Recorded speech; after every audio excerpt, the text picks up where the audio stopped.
Hello, fellow reefers. Joe Cool here. Um,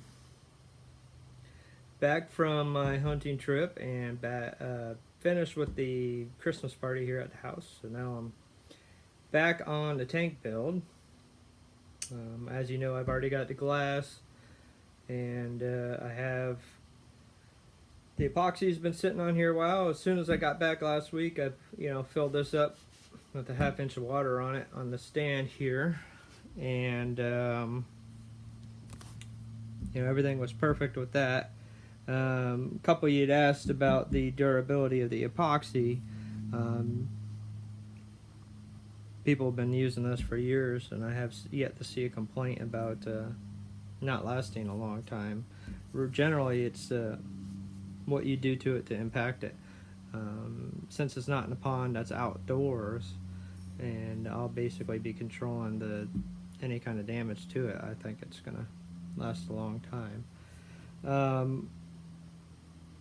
I did notice that even though it says 24 hours, you can put the liner in use. Basically, you can have a cement pond or any, fiberglass, a tank. You can put this epoxy on it, and 24 hours later, you can fill it with water.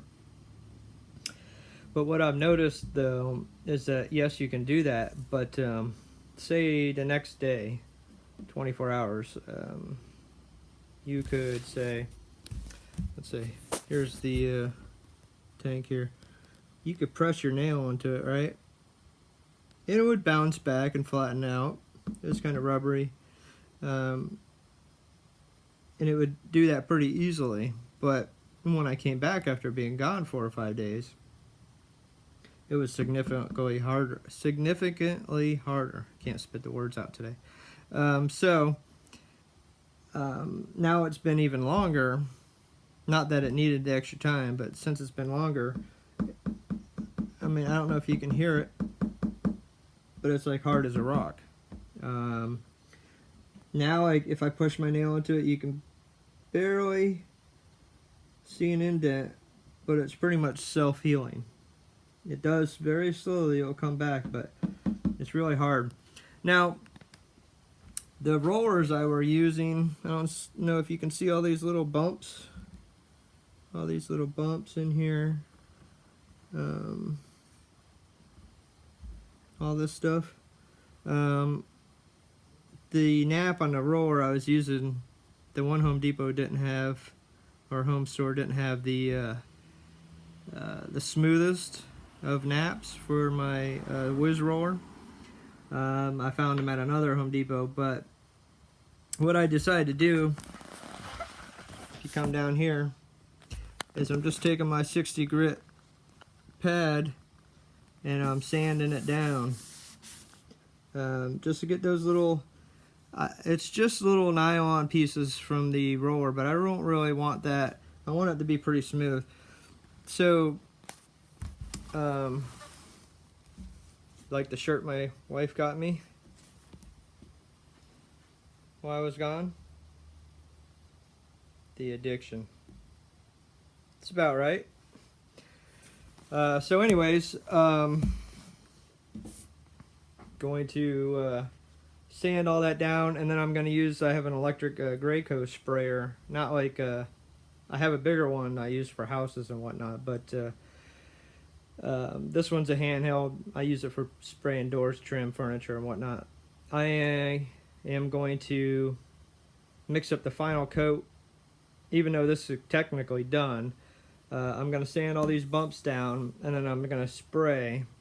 I'll thin it out a little lighter. Just this stuff lays down really well, but just to make sure as I'm spraying it, even though it's an airless sprayer, it's not using any air, so you don't have to worry about it orange peeling or drying funny.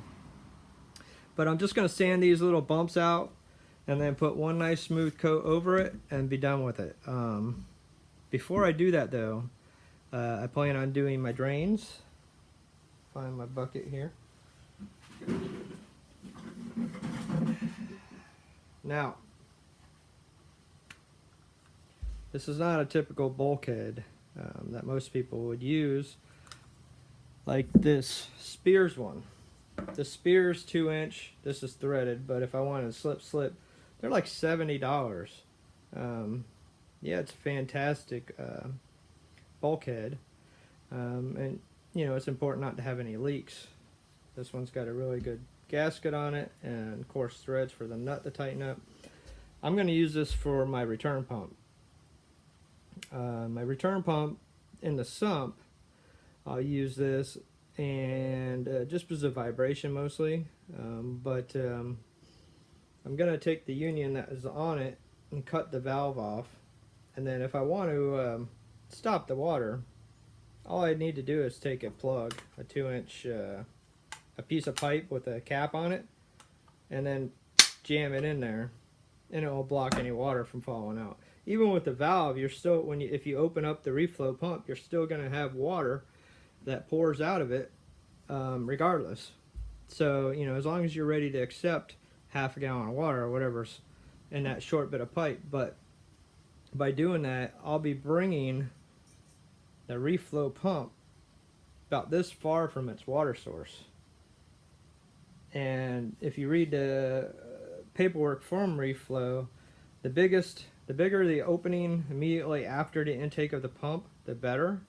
It can actually pull more water. It seems weird, but having this short of an opening distance between there seems like, well, you say to yourself, well, it's 2 inches, so it can only suck what it can get out of 2 inches. But this short of amount of pipe distance has a lot less restriction than, say, if you had 2 or 3 feet between your pump and where it goes into your sump. So if like I currently have, I have probably 3 feet and a 90-degree elbow of 2-inch pipe.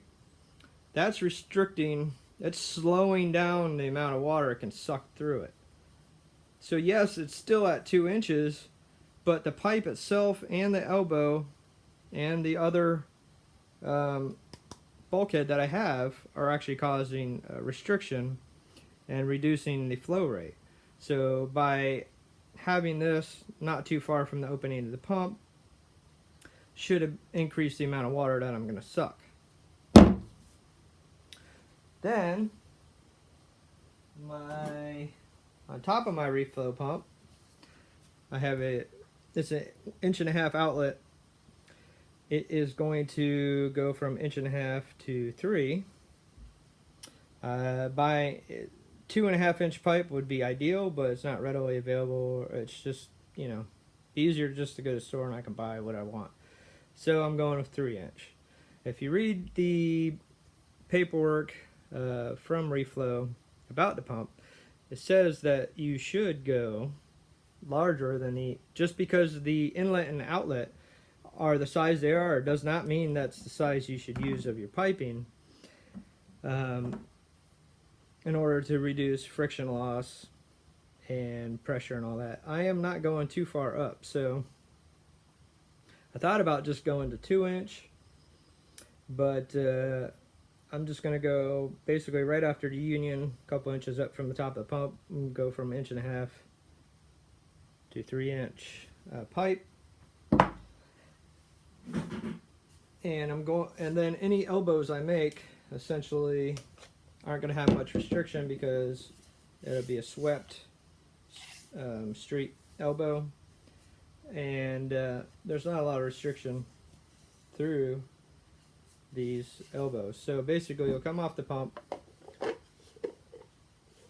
wherever it needs to be, elbow up, and elbow over. And then after that, elbow over, then we'll reduce to 2 inch once it's above the tank. And then there'll be a 2 inch to 1.5 inch out, and then a 2 inch off of that, or 1.5 inch. Sorry. I'm gonna do 2 inch with basically I'll use a sanitary tee that's 2 inch with 1.5 inch swept outlet on it. It'd be an inlet if you're using it for plumbing, for sewage and drains and whatnot. But essentially that'll come off the tee, one outlet into the tank, and then off the tee it'll be reduced to 1.5 inches, and then it'll just have a swept 90 down into the water, and both inlets will just come, you know, into the water maybe a 1/2 inch, enough not to make any noise, but that when it sucks back it breaks siphon, and I don't have to worry about any pinholes or something I create to get clogged up and cause a flood, because I got all this water running back into my tank. And I don't know if you know, but buying a 3-inch gate valve versus a 2-inch or even a ball valve is a considerable amount of money, especially when you're trying to buy a bulkhead in 3-inch, a quality one. So I decided not to run this through the bottom of the tank where it returns, where the drains are and the emergency drains. Just one less hole, and I don't have to worry about a 3-inch connection there. I can make it solid, you know. And I'll probably buy a 3-inch union somewhere in the mix, probably in the middle of the, going up on the side of the tank, just so if I need to take the two parts apart, you know, I have the one at the pump, I can pull it all out, and that's not a big complicated puzzle. So now for the through part of the drains. A lot of guys that I've seen doing the DIYs are using the scheduled 80, or it's not technically scheduled 80, but it's gray PVC in the electrical aisles of your home stores for conduit. The conduit itself is scheduled 80, but I haven't found where the fittings exactly say scheduled 80, but they are gray. It's PVC, so it's fine. But the only problem with the PVC gray fittings is they do put inhibitors in it for ultraviolet, for, you know, sunlight, UV, and weathering to, you know, make them last longer. Whether or not that comes out in your water, I don't know. But it does say that in the specifications for the fittings. I'm not sure if the actual scheduled 80 itself, this is scheduled 80. I'm not sure if this plastic itself, see how this is shiny? The fittings for a conduit aren't shiny. They're kind of like a matte gray. So not sure if not what they could possibly do in your tank. I know regular PVC is pretty much inert in seawater, even though this stuff is very caustic and dangerous to the environment to make, which is pretty ridiculous when you actually see what they have to do to make polyvinyl chloride to make this stuff. But anyways, so what I'm going to do, I'm going to drill a hole. This thread will just fit through, and then I'm going to take my chamfer bit or my beveling bit with my router and go around the edge to create this smooth bevel. Yes, so this will basically, this line here will be at the top of the epoxy, and this part will be down inside the plywood. Now, if you look at Pond Shield's site, all their instructions say that their stuff sticks very, very, very well to PVC. The only thing you have to do, PVC primer.